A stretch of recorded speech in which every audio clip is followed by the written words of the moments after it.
ನಿನಗೆ ಅಪ್ಪ ಅಮ್ಮ ಇದ್ದಾರೆ, ಆದ್ರೆ ನೀನು ಗಮನ ಕೊಡುತ್ತಿಲ್ಲ. ಅವರು ಕರೀತಾರೆ, ನೀನು ಇಗ್ನೋರ್ ಮಾಡ್ತೀಯ. ಅವರು ಕಾಯ್ತಾರೆ, ನೀನ್ ಬೀಸಿ ಅಂತ ಹೇಳ್ತೀಯ. ಒಂದು ದಿನ ಅವರು ಮೌನವಾಗುತ್ತಾರೆ. ಆ ದಿನ ನೀನ್ ಕರಿತೀಯ, ಆದ್ರೆ ಉತ್ತರ ಇರೋದಿಲ್ಲ. ಆ ದಿನ ನಿನಗೆ ಗೊತ್ತಾಗುತ್ತದೆ, ಅವರು ಇದ್ದಾಗಲೇ ನಿನ್ನ ಜೀವನ ಸಂಪೂರ್ಣವಾಗಿತ್ತು. ಟೈಮ್ ಇರುವಾಗಲೇ ಪ್ರೀತಿ ತೋರಿಸು.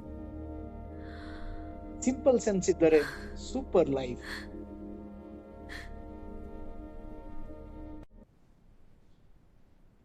Mom, Dad! Come here, Beta. We've got you.